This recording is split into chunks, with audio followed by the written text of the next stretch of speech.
రాత్రికాలపు ఆరాధనకు సంఘమంతా సమకూడి వచ్చినందుకు దేవుని నామానికి స్తోత్రాలు వందనాలు చెల్లిస్తున్నా. ప్రార్థన చేసుకుని ఏదైనా ఆరాధనలోకి వెళదాం.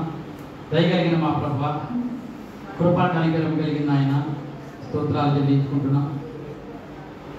రాత్రి సమయంలో ప్రభువా జీవనానికి వచ్చినటువంటి ప్రార్థన విజ్ఞాపన కొన్ని విషయాలు తెలుసుకోవడానికి సిద్ధపడి ఉండగా బిడ్డలతో మీరు మాట్లాడి ప్రభువా, ఎదుగున నాయన ఈ ఉపవాస దినాలు నాయన నిన్ను ఆరాధిస్తూ ఉండగా ఏ రీతిగా మేము ఉపవాసం ఉండాలో, ఏ రీతిగా నీ సన్నిధిలో విరిగి నలిగిన మనసు కలిగి ప్రార్థించాలో మాకు నేర్పుతున్నందుకు మీకు స్తోత్రాలు చెల్లించుకుంటున్నాం. ప్రతి ఒక్కరికి నాయన నీ పరిశుద్ధాత్మను తోడుగా వచ్చి వినగలిగిన మనస్సును మీరు అనుగ్రహించమని అల్పుడను మీ సిలువ చాటును మరుగుపరుచుకొని మాట్లాడి అంతా మహిమ ప్రభావాలు పొందమని యేసుక్రీస్తు నామమున అడుగుచున్నాము తండ్రి, ఆమేన్. హల్లెలూయా, హల్లెలూయా. ప్రియా దేవుని సంగమా, దేవుని బిడ్డలారా, రాత్రి మనకి ఇచ్చినటువంటి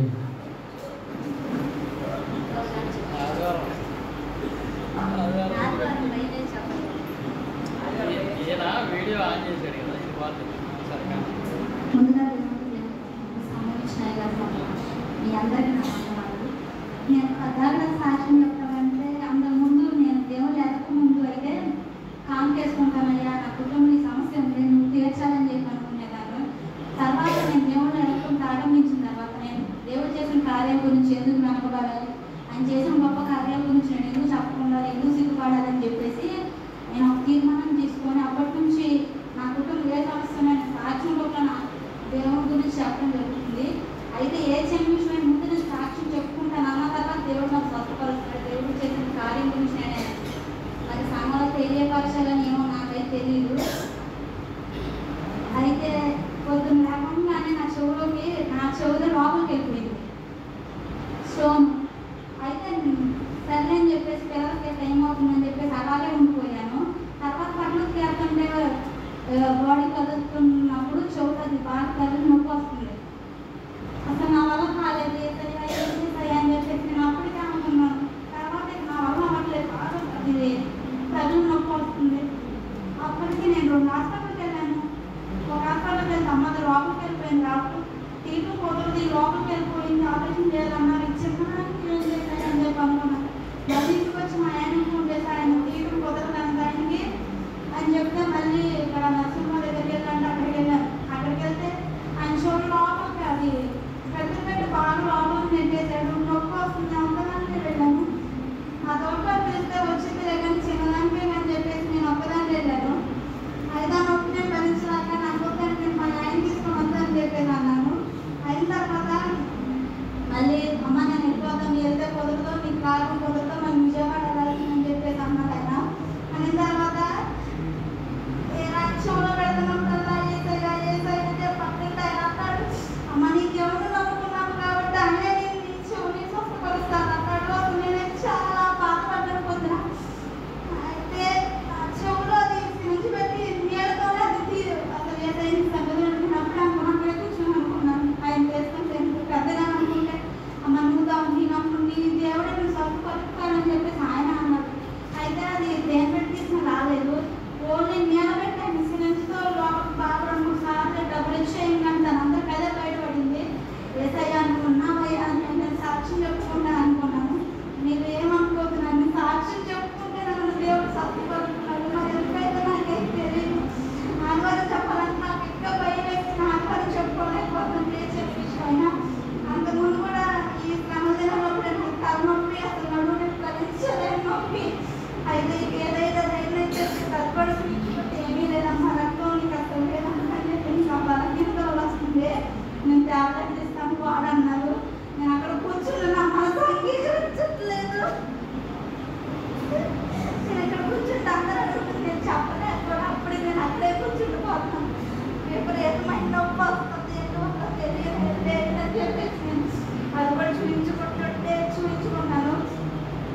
చెప్తాను. బిడ్డ ఇచ్చిన మంచి సాక్ష్యం. దేవుడు హృదయాలను పరిశీలించే దేవుడు. తను చేసిన మేళ్లను జనులందరి మధ్య వివరింపజేయడానికి ఆయన తన యొక్క హృదయాన్ని దృఢపరిచి ఇదేమో మా బిడ్డ ద్వారా దేవుడు మాట్లాడిన మాటలను బట్టి దేవుడు నామానికి స్తోత్రాలు. చేరి వచ్చిన మీ అందరికీ వందనాలు. యోనా గ్రంథము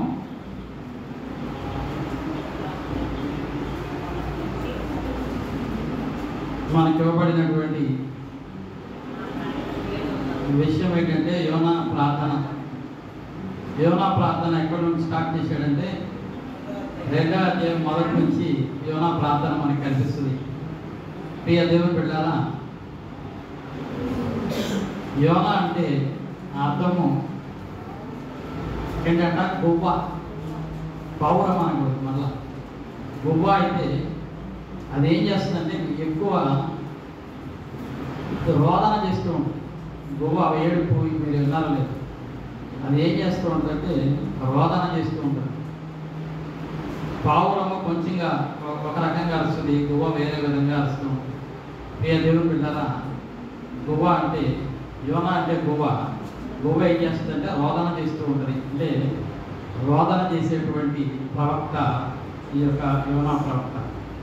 ప్రియ దేవుని బిడ్డలారా, ఈ నినివే అనే మహాపట్టణంకి దుర్దినం వస్తుంది అని చెప్పి దేవుడు ఈ యోనా ద్వారా తెలియపరచడానికి వారికి యోనాని పంపిస్తాడు. పంపించినప్పుడు ఆ యోనా 6వ వచనంలో మనం చూస్తే, సరే అమ్మ 1:11 చదువుదాం. యెహోవా వాక్కు అమిత్తయి కుమారుడైన యోనాకు ప్రత్యక్షమై ఇలాగు సెలవిచ్చెను, నినివే పట్టణస్థుల దోషము నా దృష్టికి ఘోరమాయను గనుక నీవు లేచి నినివే మహాపట్టణములకు పోయి దానికి దుర్గతి కలుగునని ప్రకటింపుము. అయితే యెహోవా సన్నిధిలో నుండి తర్షీషు పట్టణముకు పారిపోవాలని యోనా యొప్పేకి పోయి తర్షీషునకు పోవు వాడను చూసి ప్రయాణములకు కేతువిచ్చి యెహోవా సన్నిధిలో నిలువక వాడవారితో కూడా తర్షీషునకు పోవుటకు ఎక్కెను. ప్రియ దేవుడు బిడ్డలారా, కేవు ఇచ్చి అంటే ఏం చేశాడు? వాళ్ళు జనాలను లెక్క పెట్టుకుంటారు. వాడలో ఎక్కువ మంది వెళ్తే వాడ మునిగిపోతుంది కాబట్టి ఆ లెక్కలో తన యొక్క పేరుని చేర్చుకున్నాడు. అంటే నేను కూడా ప్రయాణం చేస్తాను. ఇదివరకు వార ప్రణాళిక అంటే నెలలు సంవత్సరాలు కూడా గడిచిపోతూ ఉండేవి. కాబట్టి ప్రయాణం భూమి మీద ఎక్కువ జరిగేది కాదు. గుర్రాలు గాడిలు ఉన్నవాళ్ళు తప్ప ఇంకా సైకిల్ కానీ బస్సులు లారీలు అట్లాంటివి ఉండేవి కాదు. ఆ రోజుల్లో ఎక్కువ ఈ యొక్క వాడలోనే ప్రయాణం చేస్తూ ఉండేవాడు. ప్రియ దేవుని బిడ్డలారా, ఈ యొక్క ప్రయాణము చేయడానికి ఈయన ఆ యొక్క దేవుని సన్నిధిలో ఆ నినివేకి వెళ్ళవలసినటువంటి వాడు తర్షీషునకు వెళ్ళడానికి సిద్ధపడ్డట్టుగా మనం చూస్తూ ఉన్నాం. ఎందుకు నినివేకి వెళ్ళవలసిన వాడు తర్షీషుకు వెళుతున్నాడు అంటే, ప్రియ దేవుని బిడ్డలారా, నినివే ఎలాంటిది, నినివే ప్రజలు ఎలాంటి వారు, నినివే పరిస్థితులు, నినివే స్థితిగతులు ఎలా ఉన్నాయో మనం ఒకసారి నహూము గ్రంథంలో చూడవచ్చు. ఈ యొక్క యోనా గ్రంథము నినివేని గురించినటువంటి ప్రవచనము నహూము గ్రంథంలో ఎక్కువగా మనం చూస్తాం. ఈ యొక్క నహూము గ్రంథంలో ఇదంతా నహూము అంటే కనికరము, ఆదరణ. నహూము అంటే కనికరము, ఆదరణ. ఆ యొక్క యోనా అంటే గువ్వ అని చెప్పి మనము అక్కడ విన్నాం. ప్రియ దేవుని బిడ్డలారా, ఈ క్రీస్తు పూర్వము 650 సంవత్సరాలు ఆ టైంలో ఇది ఈ నహూము గ్రంథము, ఈ ప్రవక్త ప్రవచించినటువంటి గ్రంథము. ఇది కూడా 1వ అధ్యాయంలో మనం చూస్తే నినివేని కూర్చున్నటువంటి దేవుడి అంటాడు. అంటే యోనా ఉన్నటువంటి ప్రదేశము నినివే, అక్కడ ఉన్నటువంటి ఆ నినివే పట్టణం గురించి ఈ నహూము గ్రంథంలో నహూము ప్రవక్త రాస్తూ ఉన్నాడు. నినివేని కూర్చున్నటువంటి దేవుడి ఏమన్నాడు? ఎల్కోషు వాడకు నహూములకు కలిగిన దర్శనము వివరించు గ్రంథము. యెహోవా రోషము గలవాడై ప్రతీకారము చేయవాడు, యెహోవా ప్రతీకారము చేయును. ఆయన మహోగ్రత గలవాడు, యెహోవా తన శత్రువులను ప్రతీకారము చేయును. తనకు విరోధులైన వారి మీద కోపం ఉంచుకోను. కాబట్టి ప్రియ దేవుని బిడ్డలారా, ఎవరైతే విరోధంగా ఉంటారో, ఎవరైతే దేవుని మాటను ధిక్కరిస్తారో, ఎవరైతే రాజుల దగ్గర నుండి ప్రజల వరకు తిరుగుబాటు చేస్తారో వారి పక్షాన ఉండకుండా వారికి విరోధంగా దేవుడు ప్రతీకారం చేస్తాడని చెప్పి ఇక్కడ నహూము ద్వారా నినివే పట్టణం గురించి ఇక్కడ మాట్లాడుతూ ఉంటాడు. కాబట్టి నినివే పట్టణము ఎలా ఉంది అంటే లోతు దినాలలో సొదొమ గొమొర్రా ఎలా ఉంది. లోతు దినాలలో మనం చూస్తే 19వ అధ్యాయం ఆదికాండంలో ఉంటుంది. అక్కడ ఏ రీతిగా ఉందో పరిస్థితి, చిన్నవారు లేరు, పెద్దవారు లేరు, పురుషులు లేరు, స్త్రీలు లేరు, లేకపోతే అక్క లేదు, తమ్ముడు లేడు, చెల్లి లేడు అని చెప్పి అక్కడ వావి వలసలు లేకుండా వాళ్ళు ఇష్టానుసారంగా వాళ్ళు బ్రతుకుతూ ఉంటారు. ప్రియ దేవుని బిడ్డలారా, ఆ లోతు దగ్గరకు దేవదూతలు వస్తే వారిని కూడా మాతో పంపించండి అని చెప్పి వాళ్ళు వ్యభిచారం చేయడానికి ఆ గృహం చుట్టూ తిరిగినట్టుగా కూడా అక్కడ మనం చూస్తాం. ప్రియ దేవుని బిడ్డలారా, అలాంటి మూర్ఖమైనటువంటి జనాంగము ఇక్కడ ఈ నినివే పట్టణంలో కూడా ఉన్నారు. కాబట్టి నినివే పరిస్థితి దేవుని సన్నిధిలో ఎట్లా ఉందంట, ఈ యొక్క యోనా గ్రంథంలో ఉంది, బహుఘోరముగా ఉంది. ఎట్లా ఉందంట నినివే పట్టణము ఆ దేవుని దృష్టికి ఎలా ఉంది. నినివే పట్టణస్థుల దోషము నా దృష్టికి ఘోరమాయను కనుక నీవు నినివే పట్టణములకు వెళ్ళు, దానికి ఒక దుర్గతి కలుగుతుంది, నీవు చెప్పు అని చెప్పి యోనా ప్రవక్తతో దేవుడు మాట్లాడుతున్నటువంటి మాట. ప్రియ దేవుని బిడ్డలారా, ఈ నినివే పట్టణంలో జరుగుతున్నటువంటి పరిస్థితులు ఎలా ఉన్నాయంటే చాలా ఘోరమైనటువంటి పరిస్థితులు. ఆ నినివే పట్టణం గురించి 3వ అధ్యాయము 1వ వచనంలో దేవుడు మాట్లాడుతూ ఉన్నాడు. 3వ అధ్యాయము నహూము గ్రంథము 3వ అధ్యాయము 1వ వచనం నుండి, నరహత్య చేసిన పట్టణమా నీకు శ్రమ, ఎడతెరగక చెరపట్టుకొనుచు మోసముతోనూ బలాత్కారంతోనూ నిండి ఉన్నది. చాలా మా ప్రియ దేవుని బిడ్డలారా, ఇక్కడ ఈ పట్టణం గురించి అంటున్నాడు, నరహత్య చేసిన పట్టణమా నీకు శ్రమ, ఎడతెగక ఎరపట్టుకొనుచు మోసముతో బలాత్కారంతో నిండి ఉన్నది. అంటే ఎరపట్టుకోవడం అంటే ఏంటి, వాళ్ళు ఇష్టానుసారంగా తప్పులు చేస్తూ ఉన్నారు, దొరికిన దానిని దొరికినట్లుగా అనుభవిస్తూ ఉన్నారు. పాపము విచ్చలవిడిగా ఉంది. ఎర అంటే చేపకు మనం ఎర వేస్తాము, ఆ చేప ఏం చేస్తా ఎర తినడానికి వస్తుంది. అలాగే మనుషులను ఆ విధంగా ఎరవేసి వాళ్ళు లాగుతూ ఉన్నారు, లాగి పాపకు ఉచ్చులో దింపుతూ ఉన్నారు. కాబట్టి వారి యొక్క పరిస్థితి దేవుని సన్నిధిలో చేరి అది బహు ఘోరముగా ఉన్నట్లుగా మనం చూస్తూ ఉంటాము. ఈ యొక్క 3:10 వచనం కూడా మనం చూస్తే, అయినను అది చెరపట్టబడి కొనిపోబడిను, రాజమార్గముల మొగలయందు శత్రువులు దానిలోని చిన్న పిల్లలను బండలకు వేసి కొట్టి చంపిరి, దాని గనుల మీద చీట్లు వేసి దాని ప్రధానులందరూ సంకెళ్లతో బంధించి నీవును మత్తురాలవై దాగుకుందువు, శత్రువుల వచ్చుట చూసి ఆశ్రయ దుర్గము వెతకుదువు. అయితే నీ కోటలన్నీ అకాలపు పండ్లు గల అంజూరపు చెట్టు వలె ఉన్నవి, ఒకడు వాటిని కదిలింపగానే పండ్లు తినవచ్చు నన్ను నోట పడును. చాలా ప్రియ దేవుని బిడ్డలారా, అక్కడ పరిస్థితులు అక్కడ ఎలా జరుగుతూ ఉన్నాయి. అక్కడికి వచ్చినటువంటి రాజులు అక్కడ ఉన్నటువంటి శత్రువులు పిల్లలు ఏం చేస్తూ ఉన్నారు, చిన్న పిల్లలను బట్టలకేసి కొడుతూ ఉన్నారు. ప్రియ దేవుని బిడ్డలారా, బట్టకేసి కొట్టడం అంటే ఎలా కొడతారు, కాళ్ళు పట్టుకుని కొడతారు. బండకేసి పట్టుకొని చెయ్యి పట్టుకుని కొట్టడం బండకేసి, కాళ్ళు పట్టుకుంటే తల ఏం చేస్తుంది, బండకి పట్టబడుతుంది. కాబట్టి చిన్న పిల్లలను బండ్ల చేసి అక్కడికి వచ్చినటువంటి శత్రువులు కొడుతున్నారు అంటే వీళ్ళ పాపము ఎంత అరాచకం ఎలా ఉంది, వీళ్ళ పాపము రాజ్యం వెళుతూ ఉంది. ఈ ప్రజలకు పాప భీతి అనేది లేదు, మరణము పైన కూడా వాళ్ళకి భయం అనేది లేదు. కాబట్టి పాపం ఏం చేస్తుందంటే ఆ యొక్క కామ వాంఛతో ఉన్నటువంటి వాళ్ళ కళ్ళు మూయబడి వాళ్ళు ఇష్టానుసారంగా పాపము చేస్తూ ఉన్నారు. ప్రియ దేవుని బిడ్డలారా, వాళ్ళ పాపము ఆ యొక్క పండే సమయము అంటే దరిదాపు దేవుని దృష్టికి వచ్చింది. దేవుడు ఏం చేస్తూ ఉన్నాడు, ఈ యొక్క ఆ ప్రవక్తను, యోనా ప్రవక్తను అక్కడికి పంపించడానికి దేవుడు ఇష్టపడుతూ ఉన్నాడు. యోనా అయితే నినివేకి వెళ్ళమంటే తర్షీష్కి ఎందుకు వెళ్తున్నాడు, నినివేకి వెళ్ళమంటే తర్షీష్కి అంటే ప్రియ దేవుని బిడ్డలారా, నినివే ఆ యొక్క బహు ఘోరమైనది. దాని యొక్క పరిస్థితి అంతా ఆయనకు తెలుసు కనుక ఆ పట్టణం వెళ్ళడానికి కూడా ఇష్టపడనటువంటి వాడు.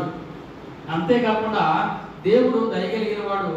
ఆయన మరలా నేను శ్రమపడి వెళ్ళిన తర్వాత వారిని క్షమించి మరలా నన్ను వెనక్కి తిరిగి రమ్మంటాడేమో, కాబట్టి నేను ఎంత శ్రమ పడాల్సినటువంటి అవసరంగా లేదు అని చెప్పి కూడా ఆయన తనలో తాను నిర్ణయం తీసుకుని వెళ్ళడానికి ఇష్టపడనటువంటి పరిస్థితి మనం చూస్తాం. ప్రియ దేవుని బిడ్డలారా, ఈ నినివే పట్టణం అంట అషూరుకి ముఖ్య పట్టణం అంటే ఈ యొక్క ముఖ్య పట్టణం కనుక ఈ యొక్క నినివే వారు అంటే ఇప్పుడు ఇరాక్ అంటాం మనం, ఈశాన్యముగా ఉంది. ఇరాక్కి ఈశాన్యముగా ఈ నినివే పట్టణం ఉంది. ఈ పట్టణం అంట ఇప్పుడు దాన్ని ఏమంటారు, పశ్చిమాసియా అంటారు. అషూరు ఈనాటి పశ్చిమాసియా, అషూరి అంటే ఈనాటి పశ్చిమాసియా అది. కాబట్టి ఈ యొక్క అషూరు వాళ్ళంట వారు యుద్ధానికి వెళ్ళినప్పుడు లేకపోతే చిన్న చిన్న దేశాల మీద వాళ్ళు జయించినప్పుడు ఆ యొక్క అక్కడ ఉన్నటువంటి ప్రజలందరినీ వాళ్ళు ఏం చేస్తున్నారట, వాళ్ళకు ఉన్నటువంటి బలమును బట్టి, వాళ్ళకు ఉన్నటువంటి ఆ యొక్క యుద్ధానికి వెళ్ళడానికి ఉన్న సైన్యాన్ని బట్టి ఆ వెళ్ళిన రాజ్యంలో ఉన్న ప్రతి ఒక్కరిని వాళ్ళు చంపివేస్తూ ఉన్నారు. కాబట్టి వాళ్ళు ఏం చేస్తూ ఉన్నారు, ఈ యొక్క పట్టణంలోనికి వచ్చినప్పుడు వాళ్ళు ఏం చేస్తున్నారు, ప్రజలను చెరపట్టుకుని ఆ ప్రజలను తీసుకువెళ్ళటమే కాకుండా వాళ్ళని ఏం చేస్తూ ఉన్నారంట, వాళ్ళకి ఈ యొక్క దవళ్ళకి ఏం తగిలిస్తున్నారు, ఈ మనం చేపలు పట్టడానికి ముళ్ళు ఉంటుంది కదా, చేప ముళ్ళు, గేలం అన్నమాట. అది ఏం చేస్తుంది, అది వెళ్ళడమే కానీ వెనక్కి తిరిగి రాదు. అంత చేపని లాక్కోవడానికి కారణం అదే. అది చిన్నగా ఉంటుంది, చివరిలో దానికి మళ్ళా ఒక కొన ఉంటుంది. అది ఏం చేస్తుంది, దిగుతుంది. కానీ లాగేటప్పుడు ఏది అడ్డుగా ఉంటే ఒకవేళ పేగులు ఉన్న బయటికి లాక్కొచ్చేస్తుంది. కాబట్టి ఆ కొంకీలంట వీళ్ళు ఏం చేస్తారు, అషూరు వాళ్ళు యుద్ధానికి వెళ్ళినప్పుడు ఆ పెద్ద వాళ్ళు ఆజానబాహులు తిరుగుబాటు చేసేటువంటి వాళ్ళు ఉన్నారనుకోండి, వాళ్ళని దవడకంట అవి ఆ కొంకిని తగిలించి అటువైపు ఒకళ్ళు ఇటువైపు ఒకళ్ళు పట్టి గట్టిగా లాగి వాళ్ళ పని నుంచి తీసుకెళ్ళిపోతూ ఉండేవాళ్ళంట. కాబట్టి అలాంటి ఘోరమైనటువంటి ఆ పట్టణము, ఆ పట్టణానికి దేవుడు నన్ను వెళ్ళమంటూ ఉన్నాడు.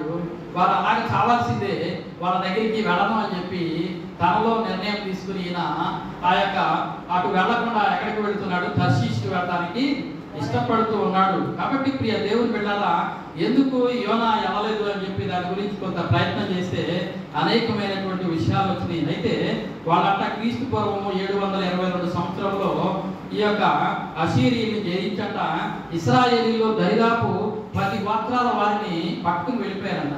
వాళ్ళని ఎక్కడ బంధించారో ఆ 10 గోత్రాల వారి ఆజుకి అనేది తెలియకుండా ఉందంట. కాబట్టి అంత ఘోరమైనటువంటి ఈ యొక్క నినివే పట్టణము, ఇక్కడ అషూరీయులు ఏలుబడి చేస్తున్నటువంటి దినాలు అవి. కాబట్టి ప్రియ దేవుని బిడ్డలారా, అలాంటి దినాలలో ఉన్నటువంటి ఈ యొక్క యోనా వెళ్ళమని చెప్పినప్పుడు తను వెళ్ళడానికి ఇష్టపడకుండా బయటికి వచ్చినట్లుగా వేరే ప్రదేశానికి తర్షీషు పట్టణానికి వెళ్ళడానికి ఇష్టపడినట్లుగా మనం చూస్తూ ఉంటాము. ప్రియ దేవుని బిడ్డలారా, ఇక నినివే పట్టణానికి వస్తే అది 18 ఎకరాలలో విస్తీర్ణం కలిగినటువంటి పట్టణము. ఎన్ని ఎకరాలంట, 18 ఎకరాలలో ఆ నినివే పట్టణము విస్తరించి ఉంది. అలాంటి నినివే పట్టణము దాని గురించినటువంటి ఇంకా అనేకమైనటువంటి మాటలను మనం ఇక్కడ చూడగలుగుతూ ఉంటాము. ప్రియ దేవుని బిడ్డలారా, ఈ యొక్క యోనా గ్రంథము 1వ అధ్యాయము ఈ 2-3 వచనాల్లో మనకు తెలుపబడినటువంటి ఈ పట్టణము దేవుని దృష్టికి అది ఘోరమైనదిగా కనబడినప్పుడు దేవుడు యోనాను పంపించిన విధానం కూడా మనం చూస్తాము.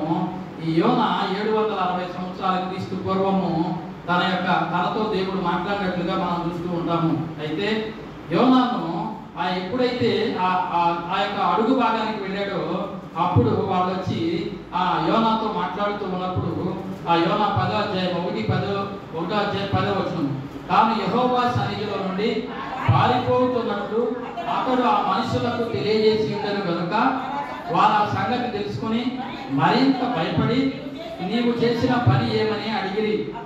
అప్పుడు వారు, సముద్రము పొంగుచున్నది, తుఫాను అధికమగుచున్నది, సముద్రము మన మీదకి రాకుండా నెమ్మదించినట్లు మేము నీకేమి చేయవలనని అతను అడుగగా, యోనా నన్ను బట్టి ఈ గొప్ప తుఫాను మీ మీదకి వచ్చనని నాకు తెలిసి ఉన్నది, నన్ను ఎత్తి సముద్రములో పడవేయుడి, అప్పుడు సముద్రము మీ మీదికి రాకుండా నిమ్మలించునని వారితో చెప్పెను. వారు ఓడను దరికి చేర్చుటకు తెడ్లను వేసి బహుగా ప్రయాసపడిరి గాని బలముగా వచ్చు తుఫాను బలముగా వేసిరి గాని గాలి తమకు ఎదురైనందున తుఫాను బలము చేత చాలు సముద్రము పొంగి ఉండటం వల్ల వారు చేస్తున్న ప్రయాస వ్యర్థమైపోయింది. అంటే ఈ యొక్క యోనా వలన తన యొక్క ఆ యొక్క వాడలో అడుగు భాగానికి వెళ్ళి ఆలోచన నుండి మనం చూస్తే పోయి నిద్రపోతారని చెప్పేవాళ్ళు అక్కడ మాట్లాడుతూ ఉంటారు. అందరూ ప్రార్థన చేస్తూ ఉంటారు. వాళ్ళలో ఉన్నటువంటి వాళ్ళు, వాళ్ళకి కలిగినటువంటి వాళ్ళతో ఉన్నటువంటి ఆహారము, వాళ్ళు కొన్ని నెలల పాటు ప్రయాణం చేయాలి కనుక తనతో తీసుకుని వచ్చిన అన్ని వాళ్ళు పడేస్తారు. ప్రియ దేవుని బిడ్డలారా, పడేసి వాడను తేలిక చేసి వాళ్ళు చీటులు వేసినప్పుడు యోనా పేరు మీద వస్తుంది. కాబట్టి వెళ్ళి యోనాను కనుక్కుని తీసుకుని వచ్చినప్పుడు ఇది తగ్గాలి అంటే మీరు నన్ను ఎత్తి సముద్రంలో పడవేయండి అని చెప్తాడు. కాబట్టి ప్రియ దేవుని బిడ్డలారా, దేవుని సన్నిధిలో ఉన్నటువంటి యోనా ఆయన ఒక దేవుని ధిక్కరించినటువంటి వాడిగాను, దేవుని మాట విననటువంటి వాడిగాను ఉన్నప్పుడు దేవుడు ఏం చేస్తున్నాడు? యోనాన్ని శిక్షించడానికి తన ప్రయత్నంలో అప్పుడు యోనా ఆ యొక్క పడవేయమన్నప్పుడు వెంటనే ఏం చేస్తుందంట? 17 వచ్చేటప్పటికి యోనాను ఎత్తి సముద్రములో పడవేసిరి, పడవేయగానే సముద్రము పొంగకుండా ఆగెను.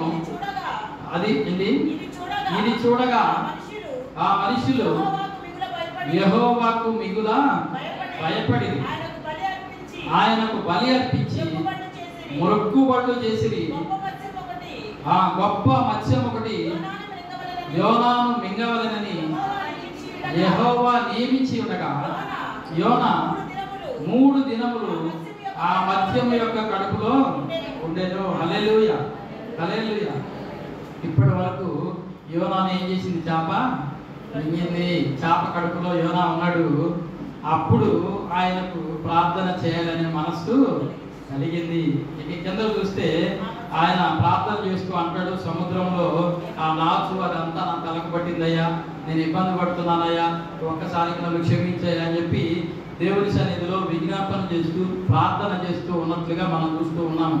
ప్రియ దేవుని బిడ్డలారా, ఈ యోనాను గురించినటువంటి ప్రార్థన అది పక్కన పెడితే ఈ యొక్క దేవుని సన్నిధిలో ఈ యొక్క చేప ప్రయాణం మొదలుపెట్టింది. ఎక్కడ మొదలుపెట్టింది, ఎక్కడికి వెళుతూ ఉంది అంటే ప్రియ దేవుని బిడ్డలారా, ఈ చేపను మనం చూస్తే ఒక చేప మనిషిని మింగాలంటే సుమారుగా ఆ చేప 70 అడుగుల పొడవు, 20 అడుగుల వెడల్పు కలిగి ఉండాలంట. అంత ఉంటేనే మనిషి దాంట్లో ఇవ్వడానికి అవకాశము ఉంటుంది. దరిదాపు 100-120 కేజీలు అయినటువంటి యోనా. అప్పుడు ప్రజలు ఎక్కువ కాలం బ్రతికేవాళ్ళు, వాళ్ళు చూడటానికి ఆజానుబాహులుగా ఉండేవాళ్ళు. కాబట్టి అంత బరువు కలిగినటువంటి మనిషిని మొయ్యాలి అంటే ఈ యొక్క చేప కూడా ఎంతో పొడవు వెడల్పు కలిగినటువంటి తిమింగలం అంట ఒక్కసారి నోరు పైకి తెరిచి అట్లా గాలి పీల్చుకుని మళ్ళీ వదిలేస్తూ ఉండదంట. అది ఇట్లా పైకి లేచి గాలి పీల్చి వదిలినప్పుడు ఈ దగ్గరలో ఉన్నటువంటి చేపలన్నీ నోరు తెరవగా అందులోకి వెళ్ళిపోతాయి అంట. మళ్ళా ఎలా మోస్తుంది, అవన్నీ లోనికి వెళ్ళిపోతూ ఉంటాయి. అయితే ప్రియ దేవుని బిడ్డలారా, తన యొక్క ప్రయాణంలో ఈ యొక్క చేప ఆహారం కూడా ముట్టుకోకుండా దానికి కావాల్సినటువంటి ఆహారం ఏమీ తినలేదు అది. కాబట్టి ఎందుకు యోనా ఉన్నాడు కాబట్టి ఆ దేవుని మాటకు లోబడి ఆ యొక్క చేప బయలుదేరినట్టుగా మనం చూస్తూ ఉన్నాము. ఇది బయలుదేరి ఏం చేస్తుందంట? మొదట ఇది ఎక్కడికి వెళ్ళాలి? ఈయన తర్షీషు వాడెక్కాడు కదా, ఇది నినివేకి వెళ్ళాలి. వెళ్ళేటప్పుడంట స్పెయిన్ దేశంలో బయలుదేరింది మొట్టమొదటిగా. అక్కడ బయలుదేరి అక్కడ ఫ్రాన్స్ మీదుగా ఇటలీని కలుపుకుని ఈజిప్టు మీదుగా ఇజ్రాయేల్ దేశం మీదుగా అనేకమైనటువంటి నదులతో అనుసంధానమై ఉంది. చేప రోడ్డు మీద నడవలేదు కదా, చేప బయటకు వచ్చి బ్రతకలేదు కదా. కాబట్టి నీళ్ళలోనే వెళ్ళాలి. ఒక్కో సముద్రంలోకి, ఈ సముద్రం నుండి వేరే సముద్రంలోకి వెళ్ళాలంటే మధ్యలో ఉన్నటువంటి నదులను ఉపయోగించుకోవాలి. ఆ నదులు కూడా ఎలా ఉండాలి? 20 అడుగుల మందం కలిగినటువంటి చేప, 70 అడుగులు వెడల్పు ఉన్నటువంటి చేప. అంటే చిన్న చిన్న నదుల్లో ఒక కాలంలో కూడా వెళ్ళడానికి అవకాశం ఉండదు. ప్రియ దేవుని బిడ్డలారా, ఈ ప్రయాణంలో ఈ ప్రయాణంలో ఏం చేస్తూ ఉంది, కొన్ని నదులంతా ఎగువ నుండి దిగువకు ప్రవహిస్తూ ఉన్నాయి. చేప ఇప్పుడు ఆ నీళ్ళకి ఎదురు వెళ్తుంది కానీ నీళ్ళతో పాటు వెళ్ళదు. అట్లా వెళ్ళాలంటే దానికి చాలా కష్టం. చచ్చిపోయిన చేపే ఆ యొక్క నీరు ఎట్టేస్తే అటు కొట్టుకుపోతుంది కానీ బ్రతుకున్న చేప నీటికి ఎదురుగా వెళుతూ ఉంటుంది. కాబట్టి ఇంతలా ఉన్నటువంటి బరువుని బాణాన్ని పట్టుకుని ఈ తిమింగలం బయలుదేరి వెళుతూ ఉంది అంటే ప్రియ దేవుని బిడ్డలారా, ఎంతో ప్రయాసమైనటువంటి పని, ఎంతో కష్టతరమైనటువంటి పని. అది ప్రయాణం చేస్తూ ఈ యొక్క దేశాలన్నీ కలుపుకుంటూ జపాన్ మీదుగా ఇంకా తిబేరియా సముద్రం మీదుగా అన్ని దేశాలను, మధ్యధరా సముద్రము, వీటన్నింటిని కలుపుకుంటూ యూరప్, ఇప్పుడు ఆఫ్రికా, ఆసియా మొత్తం 4 దేశాలను కలుపుకుంటూ ఇది ఏం చేసిందంట, మధ్యధరా ఖండాలను కూడా కలుపుకుంటూ ప్రయాణం చేసి వెళుతూ ఉంది ప్రియ దేవుని బిడ్డలారా. కాబట్టి ఈ నైలు నది, హెబ్రోను, నర్మదా 3 నదులు కలుపుకొని మళ్ళా ఈ సముద్రాల్లో ఈ 3 నదులు కూడా కలుపుకొని సముద్రంలో ప్రయాణం చేస్తూ వెళుతూ ఉంది. దీనికంట ఈ వెళ్ళే ప్రయాణంలో ఈ తీర ప్రాంతాలు అంటే బందర్ లాంటిది, మనం బీచ్లకి వెళ్తూ ఉంటాం కదా, బందరు, ఇంకా ఎక్కడ బాపట్ల, చీరాల, వైజాగ్ ఇలాంటివి ఉంటాయి కదా తీర ప్రాంతాలు. అట్లాంటి 60 తీర ప్రాంతాలు జరుగుతున్నాయి అంట ఈ ప్రయాణంలో. ఈ చేప వెళ్ళే ప్రయాణంలో 60 తీర ప్రాంతాలు తగిలింది. దరిదాపు అది అన్ని తీర ప్రాంతాలను కలుపుకుంటూ 6,65,285 మైళ్ళు ప్రయాణం చేసిందంట. హల్లెలూయా, హల్లెలూయా. నీళ్ళల్లో చేప మరి చిన్నపాటి నది అయితే అది కనపడుతుంది పైకి, అంత ఎత్తు ఉంటుంది కదా.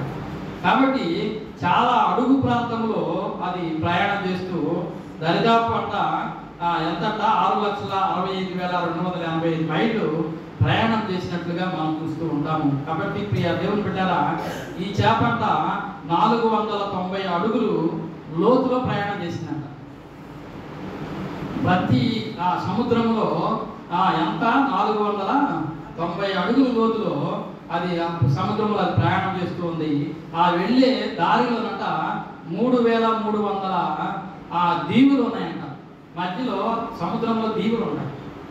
ఆ దీవులకి ఎప్పుడైతే ఈ పడవ వెళ్ళి దీవులు కొట్టుకుంటుందో అడుగు భాగం పగిలిపోయి ఆ పడవ చిన్నాభిన్నం అయిపోతుంది. అందుకనే ఆ నావికులు కూడా వాళ్ళకి ఒక దారి ఉంటుంది, ఎటువంటి దీవులకు తగలకుండా పడవను తోలుకుని వెళుతూ ఉంటారు. కాబట్టి ఈ చేప కూడా అంత పెద్దది కదా, వెళ్ళి ఏదైనా ఒక దీవికి తగిలింది అనుకోండి, లోన ఉన్నటువంటి యోనాకి దెబ్బ తగులుతుంది.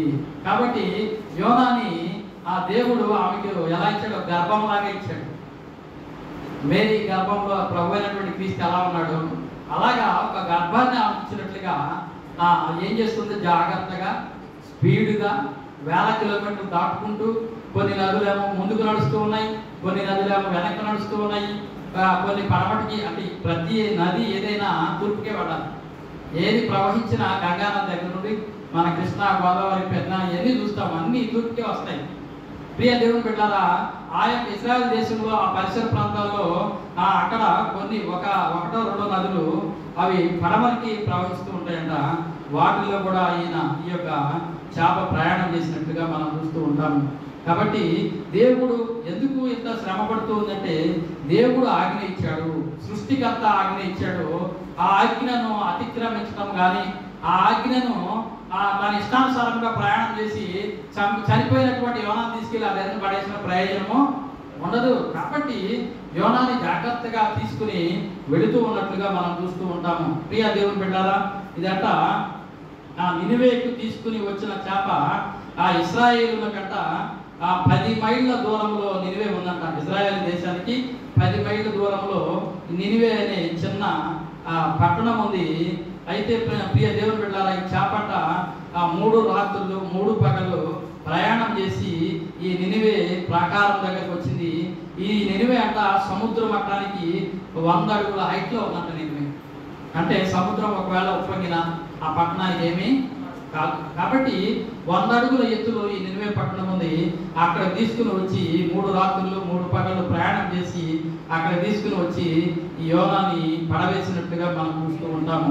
ప్రియ దేవుని బిడ్డలారా, ఈ యోనా గ్రంథము 2:10 ఒకసారి చూద్దాం. యోనా గ్రంథము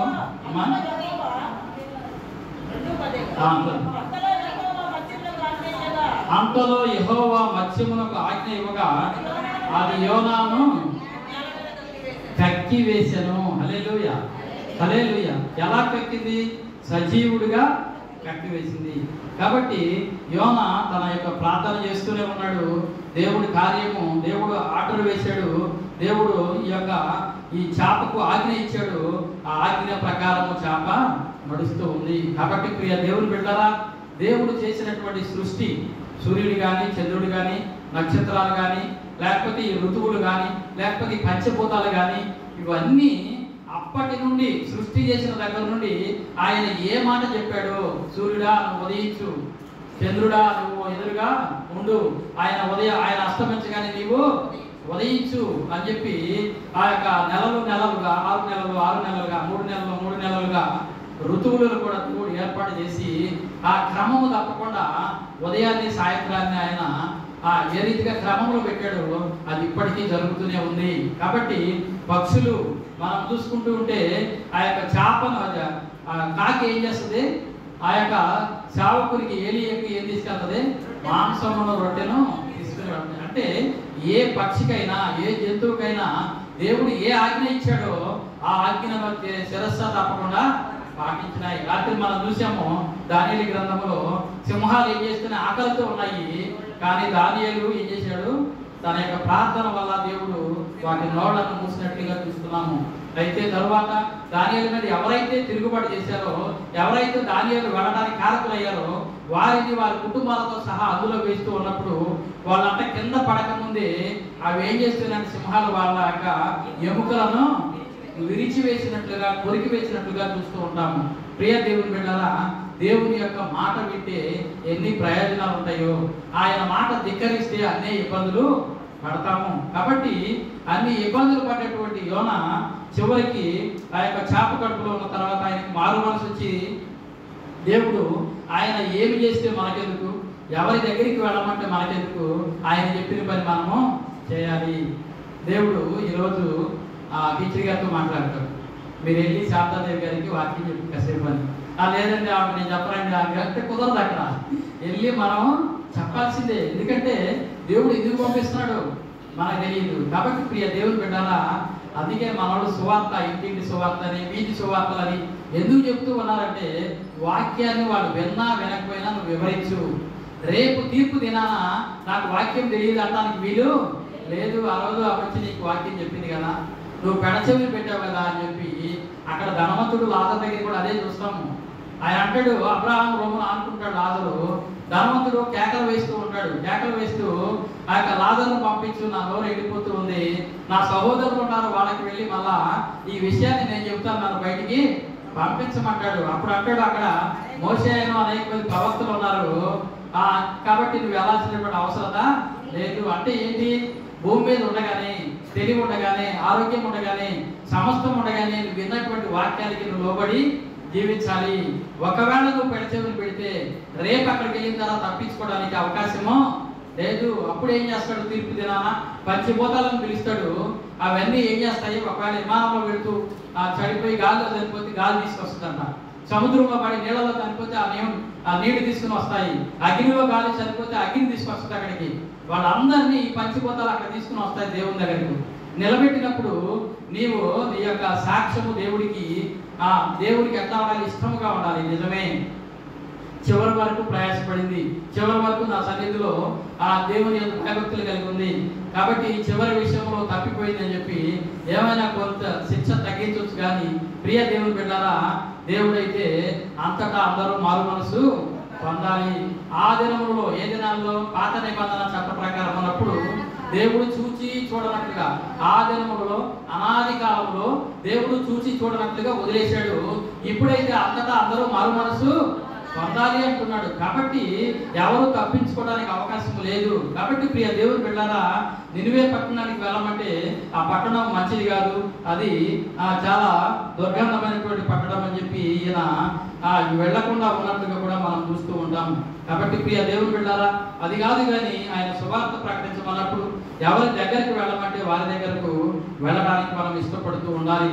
అలా ఇష్టపడుతూ ఉంటేనే ప్రియ దేవుని బిడ్డలారా, నీ యొక్క యోనా ప్రార్థనను విన్నటువంటి దేవుడు, యోనాను క్షమించినటువంటి దేవుడు తర్వాత 3వ అధ్యాయంలోకి వచ్చేటప్పటికి యోనా లేచి ఏం చేస్తున్నాడు? 3వ వచనం, 3వ అధ్యాయం 3వ వచనం. కాబట్టి యోనా లేచి యెహోవా సెలవిచ్చిన ఆజ్ఞ ప్రకారము నినివే పట్టణములకు పోయెను.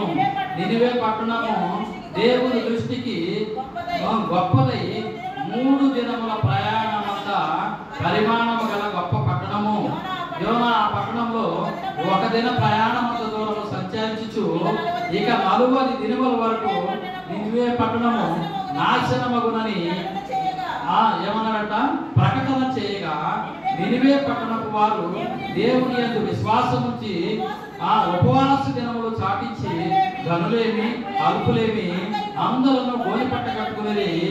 ఆ సంగతి నినివే రాజులకు వినబడినప్పుడు అతడును తన సింహాసనం మీద నుండి దిగి తన రాజవస్త్రములను తీసివేసి గోనె పట్ట కట్టుకుని బూడిదలో కూర్చుండెను. మరియు రాజైన తానును తన మంత్రులకు ఆజ్ఞయ్యగా ఒకవేళ దేవుడు మనసు తిప్పుకొని పశ్చాత్తాపుడై మనము లయము కాకుండా ఆ కోపాగ్ని చల్లార్చుకును గనుక మనుషులు ఏది పుచ్చుకొనబడదు. చాలా పచాలు ఇక్కడ కింద పశువుల దగ్గర నుండి పిల్లల దగ్గర నుండి ఎద్దుల దగ్గర నుండి అందరూ దేవుని సన్నిధిలో గోనెపట్ట కట్టుకుని ఉపవాసం ఉండి ప్రార్థన చేద్దాము. ఆయన పశ్చాత్తాపం కలిగి ఒకవేళ తాను చేస్తానన్నటువంటి పనిని మాననేమో అంటే దేవుని ఉగ్రత ఆయనకు అర్థమైపోయింది. ఈ యొక్క ప్రవక్తను చూడగానే వారికి ఏం చేస్తుంది? భయం పుట్టింది. ప్రియ దేవుని బిడ్డలారా, ప్రజలందరూ ఆ మాటకు లోబడ్డారు. కాబట్టి ముఖ్యంగా మనం చూసుకోవాల్సింది ఏంటంటే దేవుని సన్నిధిలో తెలుసో తెలియకో తప్పులు చేస్తూ ఉంటాము. అందరము భూమి మీద రక్త మాంసాలు పట్టుకుని పుట్టాము కాబట్టి తప్పులు అనేది చేస్తూ ఉంటాము. ఆ తప్పు తెలిసినప్పుడు ఎప్పుడైతే పశ్చాత్తాపడతామో దేవుని ఉగ్రత మన మీద రాకుండా మనం కాపాడుకోగలుగుతాము. లేదు అని చెప్పి మనము కప్పుకోవడానికో లేకపోతే దాని నుండి కప్పుకోవడానికో ఇష్టపడుతూ ఉన్నామంటే ఈ యోనా వలె ఇబ్బందులు ఎదుర్కోవాలి. అంతేకాకుండా యోనా ప్రకటన విన్నటువంటి ఆ అల్పులేమి గనులేమి రాజు దగ్గర నుండి అందరూ గోనెపట్ట కట్టుకుని బూడిద పోసుకుని దేవుడి సన్నిధిలో ప్రార్థన చేస్తూ ఉన్నారు. రాజు అంటున్నాడు, ఒకవేళ ఆయన మన మీద చేస్తానన్నటువంటి ఆ ఉగ్రతను రానకుండా ఆపుతాడేమో, కాబట్టి ఆయన మనసు తిప్పుకుంటాడేమో, ఆయన పశ్చాత్తాపడతాడేమో, మనం లయ కాకుండా ఆయన చూస్తాడేమో అని చెప్పి ఆ యొక్క దేశం అంతా ప్రకటన చేసి ఆ యొక్క నగరం అంతా ప్రకటన చేసి ప్రతి ఒక్కరిని సన్నద్ధపరిచి దేవుని సన్నిధిలో ఉపవాసం ఉండి ప్రార్థన చేయడానికి ఏర్పాట్లు చేశాడు. కాబట్టి ప్రియ దేవుని బిడ్డలారా, దేవుడు దయగలిగినటువంటి వాడు. ఆయన మనం ఎప్పుడైతే ఆయన పాదాల దగ్గరికి వెళ్ళి ప్రభువా దీనుడును నాయనా నువ్వు ప్రార్థన చేస్తావో నీ పాపస్థితి అంతటిని మర్చిపోతాడు. మర్చిపోయి వెంటనే తన యొక్క కుమారుడుగాను కుమార్తెగాను మనలను సేకరిస్తాడు. మనం చూస్తాము సిలువ మీద దొంగ వాడు ప్రార్థన చేసినప్పుడు దేవుడు అక్కడ తీర్పేం తీర్చలేదు. వాడితో నువ్వు అట్లాంటి ఇట్లాంటి అని చెప్పి ఏమీ మాట్లాడలేదు. ప్రియ దేవుని బిడ్డలారా, వాడు ఎప్పుడైతే పశ్చాత్తాపడ్డాడో నేడు నువ్వు నాతో కూడా అంటే మన దేవుడు క్షమించడానికి సిద్ధమైనటువంటి మనసు కలిగినటువంటి వాడు. మన పాపాలను దూరపరిచే దేవుడు, మన అతిక్రమాలను దూరపరిచే దేవుడు, మన హృదయంలో ఉన్నటువంటి ఆ దుర్గత అంతటిని తీసివేసుకుని ఆయన దగ్గరికి మనం వెళ్ళగలిగితే ఆయన క్షమించడానికి సిద్ధమైనటువంటి మనసు కలిగిన వాడు. కాబట్టి ప్రియ దేవుని బిడ్డలారా, ఈ 40 దినాలు ఆయన సన్నిధిలో మనము ఏ రీతిగా ప్రార్థన చేయాలో, ఏ రీతిగా ఆయన స్తుతించాలో మనలో మనం జ్ఞాపకం చేసుకోవాలి. ఇక్కడ మన పరిస్థితి అంతా మనకు తెలుసు. మన హృదయ స్థితి మన భర్తకి తెలియకపోవచ్చు, కానీ ఆ భర్తలో ఉన్నటువంటి చెడు భార్యకు తెలియకపోవచ్చు, కానీ దేవుడు ఏం చేస్తున్నాడు? చూస్తూ ఉన్నాడు. కాబట్టి ఈ నినివే ప్రజలు ఏ రీతిగా ఆ యొక్క యోనా మాట విని తమకు తాము తగ్గించుకుని ప్రార్థన చేస్తూ ఉన్నారో, గోనెపట్టలు కట్టుకుంటూ ఉన్నారో, దేవుని సన్నిధిలో అంగలారుస్తూ ఉన్నారో, వారి పశువులను సైతము ఉపవాసంతో కట్టి వేసించారో మనం చూస్తూ ఉన్నాము. అలాగే మనం కూడా మన జీవితంలో మనము మంచి దినాలు చూడాలి అంటే ఎప్పటి వరకు చెడు దినాల్లో నడిచామో, ఎప్పటి వరకు రక్షణ లేక మారు మనసు లేక పాపంలోనో ఉపద్రవంలోనో వాళ్ళతోనో వీళ్ళతోనో మాట్లాడుకుంటూ కాలం గడిపి ఉంటామేమో ప్రియ దేవుని బిడ్డలారా. కాబట్టి అదే 2 పేతురులో అంటాడు 4:2 ఎక్కడో ఆయన అంటాడు, ఇప్పటి వరకు మీ ఫ్రెండ్స్ తోనూ ఆ యొక్క భోగభాగ్యాలు అనుభవించావు, ఇప్పటి వరకు పార్టీల్లో నువ్వు తిరిగావు, చాలు అయిపోయింది, ఇదే అయిపోయింది, ఇకనైనా నువ్వు దేవుని సన్నిధిలో ఉండమని చెప్పి అక్కడ మాట్లాడుతూ ఉంటాడు. కాబట్టి ప్రియ దేవుని బిడ్డలారా, దేవుడు మనలను చూస్తున్నటువంటి దేవుడు. దేవుడు మనలను మన పరిస్థితి అంతటిని చూసే దేవుడు, మన స్థితిగతులను ఎరిగినటువంటి దేవుడు. ఒకసారి చూస్తామా? 1 పేతురు 4:3.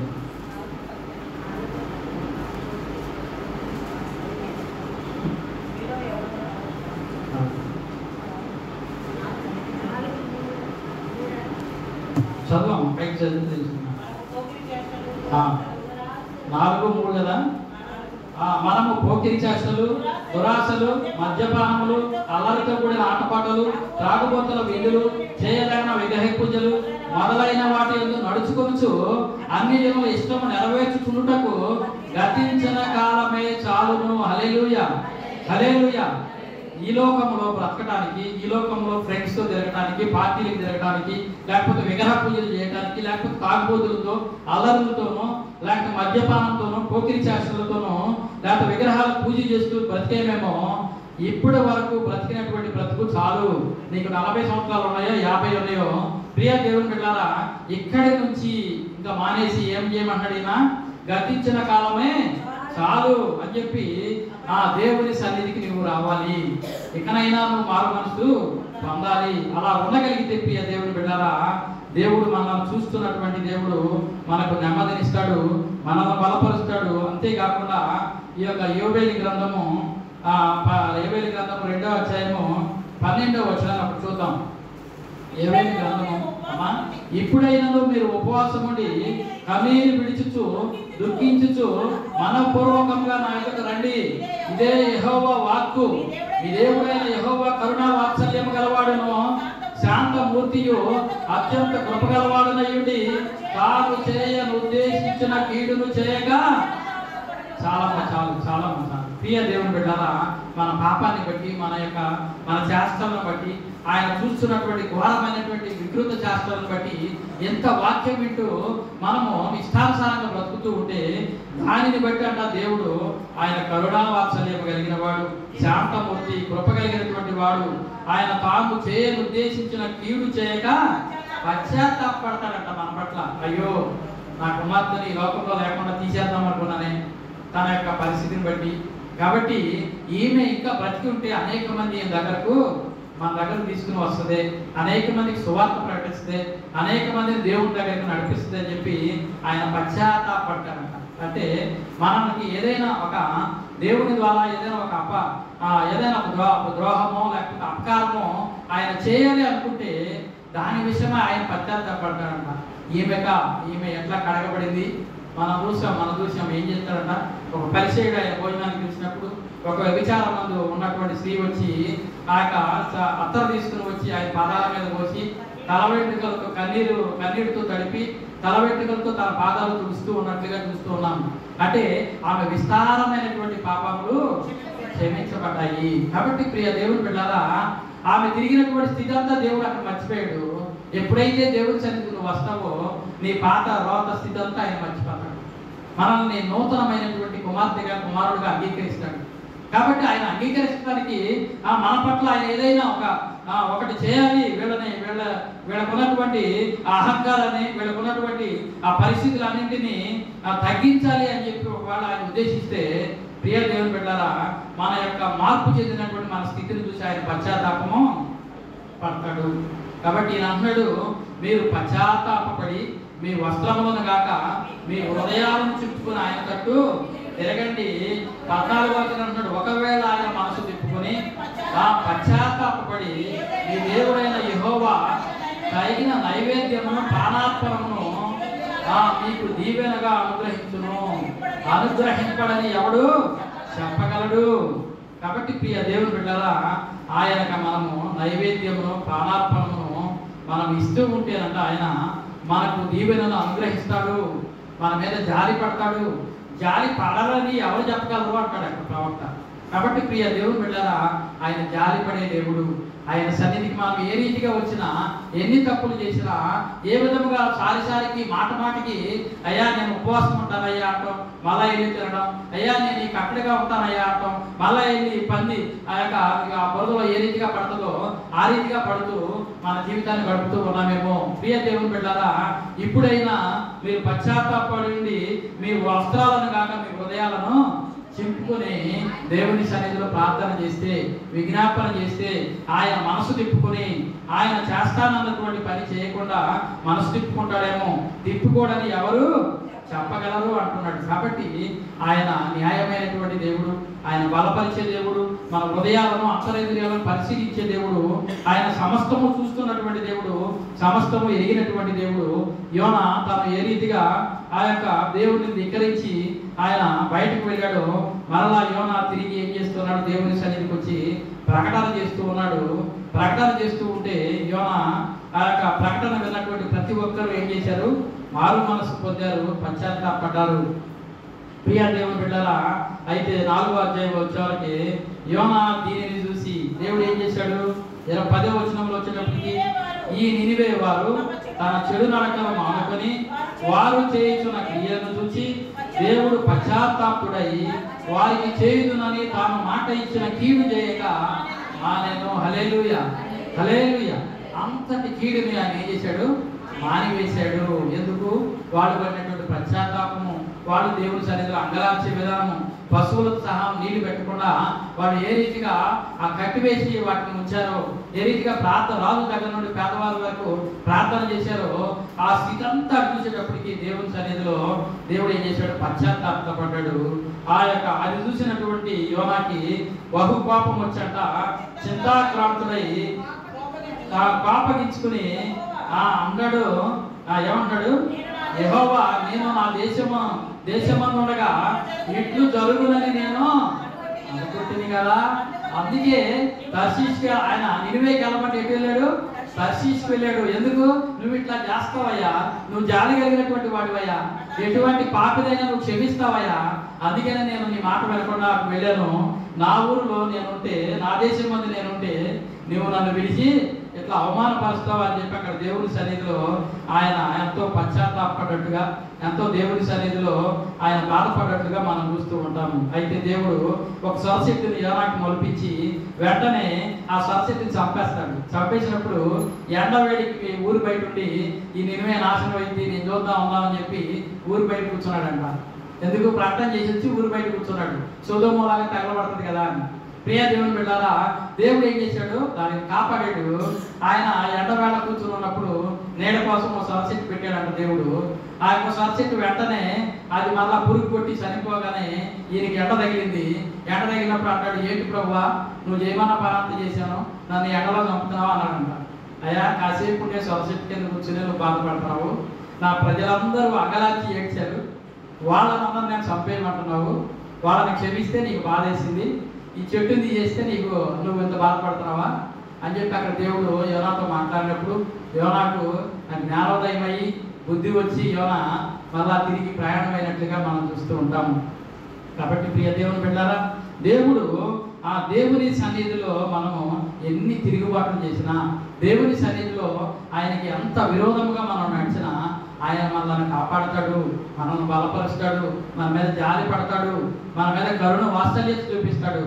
కాబట్టి ఇది ఎరిగి మనము ఎక్కువ పాపం చేయడం కాదు, కానీ వాక్యం తెలిసిన దగ్గర నుండి ఆయన సన్నిధిలో మౌనులై మనం ఏం చేయాలి, ప్రార్థన చేయాలి, విజ్ఞాపన చేయాలి. దేవుని సన్నిధిలో మనకున్నటువంటి స్థితిగతులన్నింటినీ పక్కన పెట్టి మనం ప్రార్థన చేస్తూ ఉంటే ప్రియ దేవుని బిడ్డలారా, దేవుడు మన ప్రార్థన ఆలకిస్తాడు.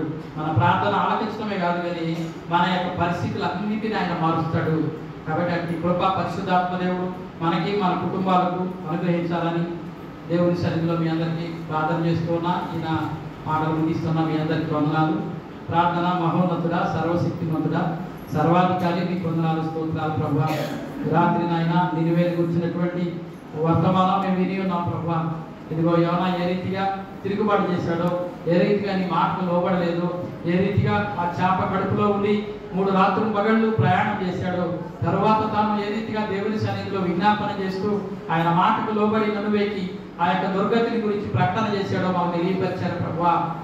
మేము కూడా ప్రభువా ఇదిగో నాయన మీరు ఇదిగో ప్రభువా ఆ యొక్క చనిపోయిన తర్వాత 3 దినాలు సమాధిలో ఏ రీతిగా మీరుండి ఆ 3వ దినాన పునరుద్ధారణే మీరు తిరిగి లేచారో, అలాగే ప్రభువా యోనా కూడా 3 దినాలు ఆ చేప కడుపులో ఉండి బయటకు వచ్చినట్లుగా మేము చూస్తూ ఉన్నాము.